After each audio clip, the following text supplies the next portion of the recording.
creature stands on long stilt-like legs, antennae hanging from its head like a woman's hair, white and curled at the tips. It is no more than 5 steps away from you. Reed-like tufts stick out of its joints. As the insect moves its forearms, it produces a faint hiss, like a reel-to-reel machine spinning after the tape breaks.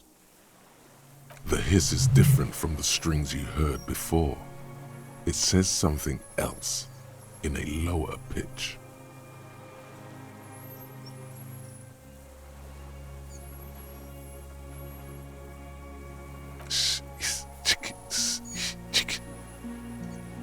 You smell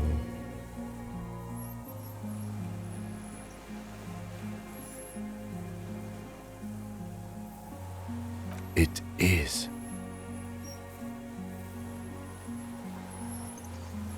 You glance over your shoulder.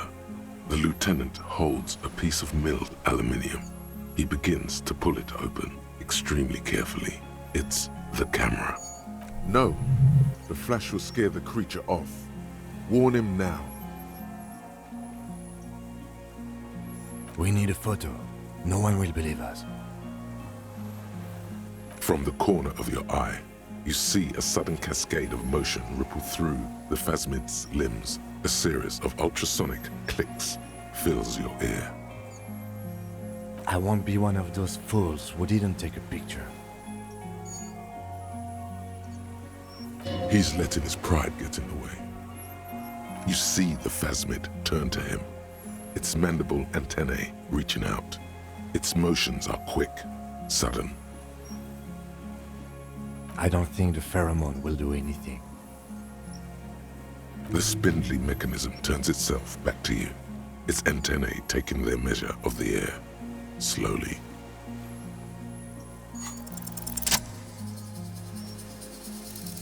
Slowly, with your breath held, you take 2 small steps toward the phasmid. The creature lets out a series of ultrasonic clicks that swarm around your head like swallows. Like laughter, a sort of happiness.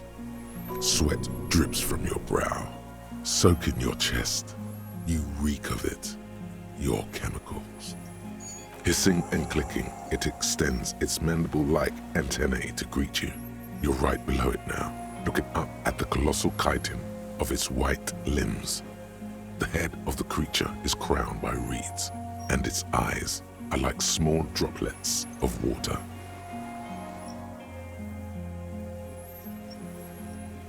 The insect stops its stridulation, seeming to observe you. Below its crown of reeds, little pinprick eyes detect motion, glittering. The world stands still around you. Suddenly, there is silence. As you do, the invertebrate comes to life, its limbs moving independent of each other, as if each has a mind of its own. They are white, like stalks of porcelain, knitting above you, praying to you.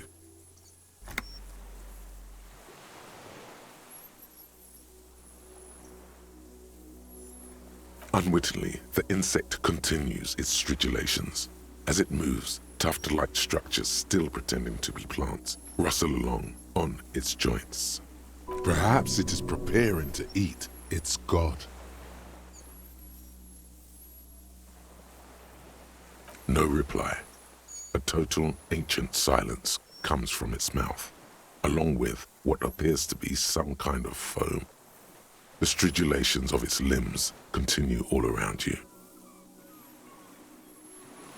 You were right. Little bubbles form on the mouth parts of the creature, on its segmented lower lip. It looks to be foaming, slowly. The foam is white, then yellowish. Careful, it may be poisonous. The foam slowly turns a darker shade, like burnt caramel, as the insect moves its mouth parts, masticating. The little bubbles begin to burst, one by one. I exist.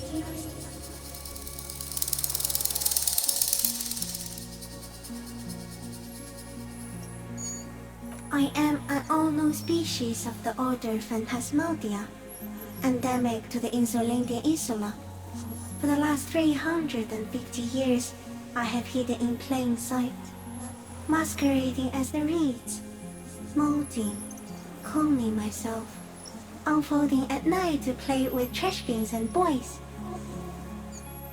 No one believed I exist.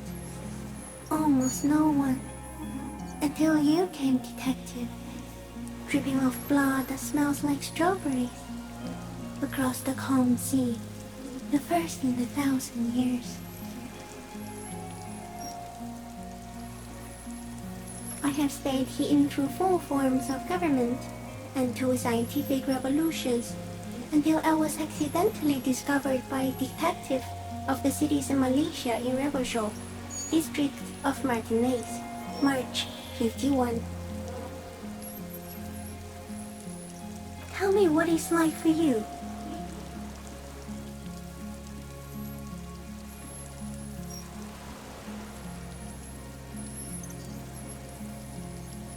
What is your illness?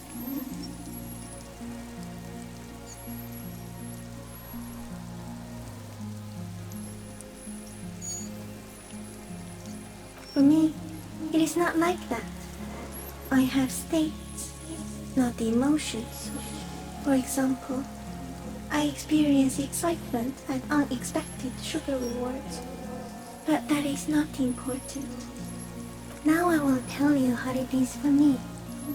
For me, it is a series of half-lit images, a kind of darkness, being intruded upon, transient, dim, moist. Shapes of plants and animals, and internal sensations. A swarm of sounds, tiny vibrations on the inside of my forearms. All speak of complexities totally beyond my understanding. I am at the end of a narrow funnel, weightless, so light, it only feels like something to be me. In truth, perhaps I'm nothing. I certainly do not have a soul, and if I did, it would never ache. Are you sure? Sometimes, when molting, I will grow a lost limb. One time something went wrong, and a small leg replaced a missing antenna.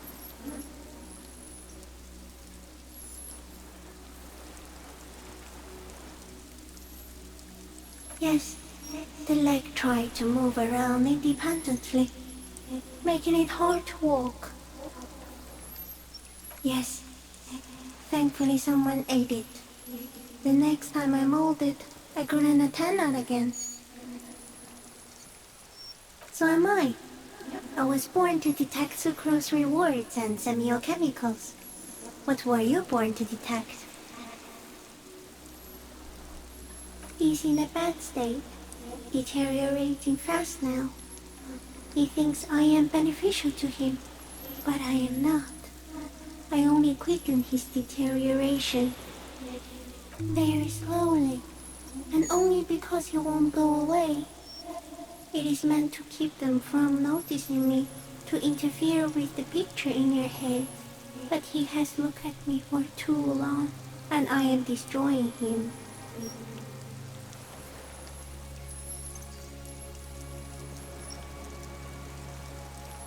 Not even the birds know that. Not even a water lily.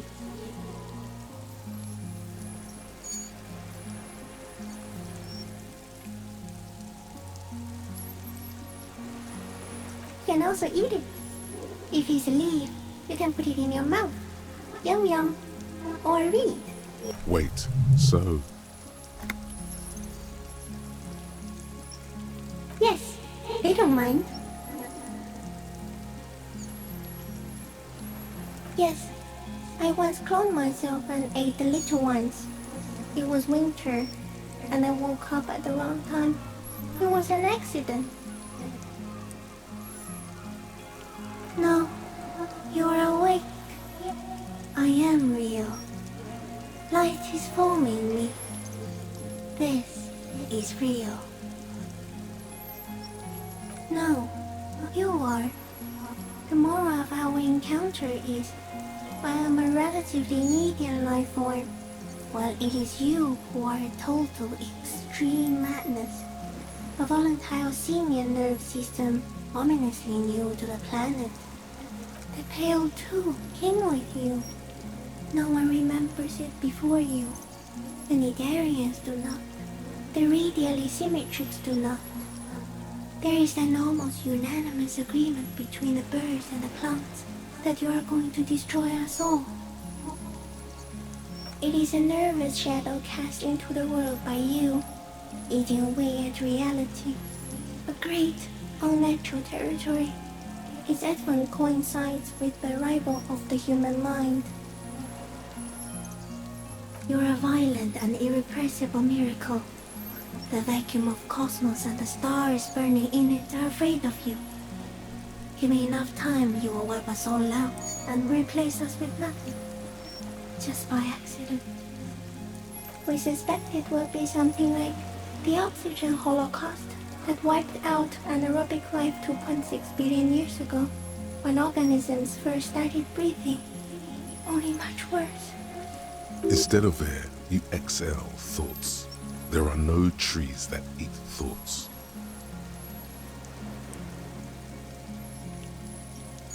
Everything your eyes touch goes back there, behind the nose mirror.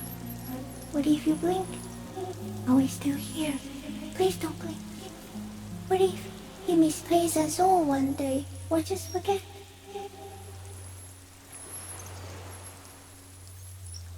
No, you're only thinking it now. This is a revelation.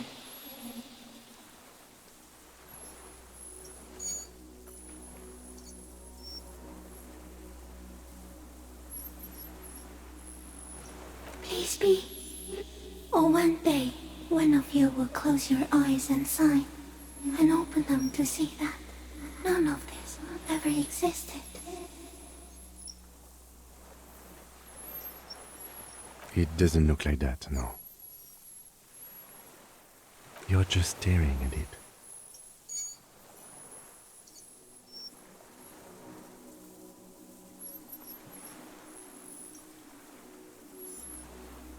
Okay. Is it somehow related to the case?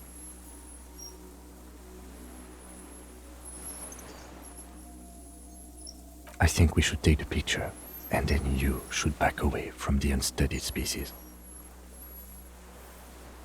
No, there is one more.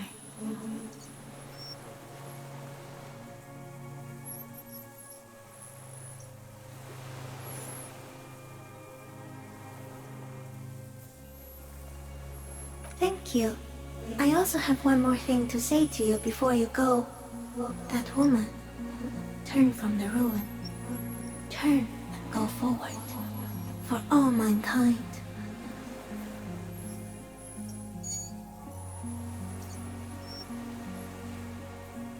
You cannot lie to me.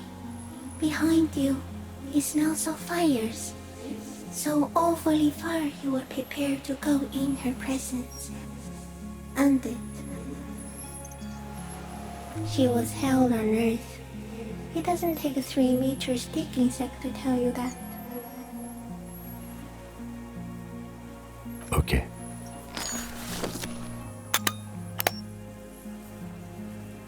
There is no change in the insect's motion while it's being aimed by the camera.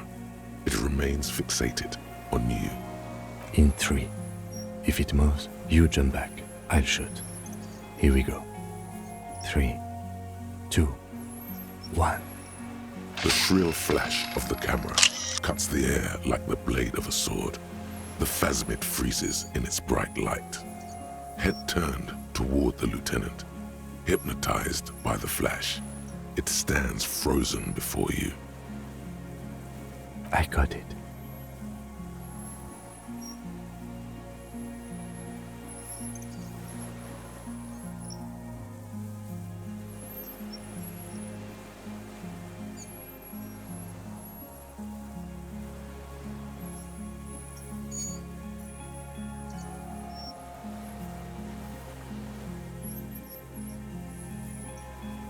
limb before you is incredibly light, like eggshell.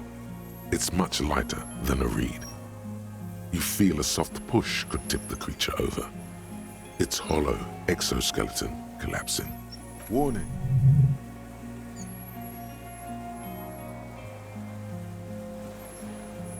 A sudden shiver passes the limb. Looks like the creature is awakening, wave by wave from its stupor. Some sort of countdown process is happening. That's all you have time to think.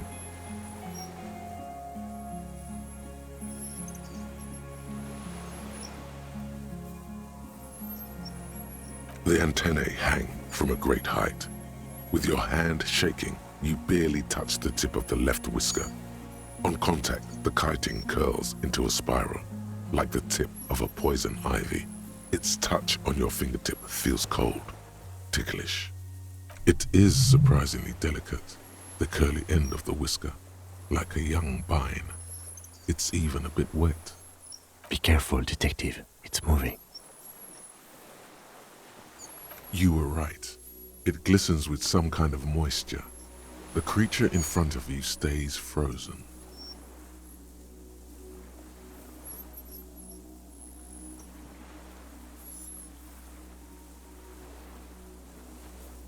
It tastes like sugar, very faint.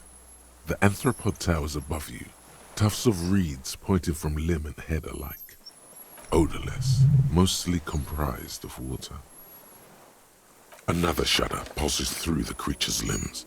It jolts back to life, like a record continuing where it left off, in a swaying, praying motion. Even the small black pearls of its eyes do not stray from you. As you're turning away, the phasmid mirrors your movements, stepping on the water, the long limbs carrying its feather weight without breaking its surface.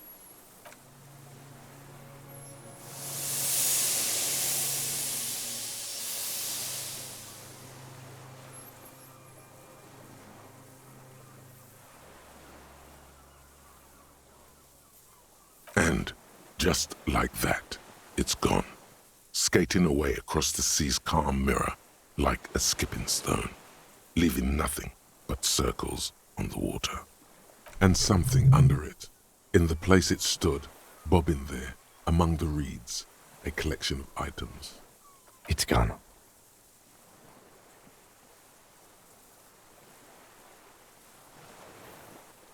Apparently, yes. Like a water strider. Only, I've never seen anything like that in my life. Looks like a nest of some sort. We should have a look. What now? In some kind of strange, semi-catatonic state. Our suspect is not looking so good. We need to check on him.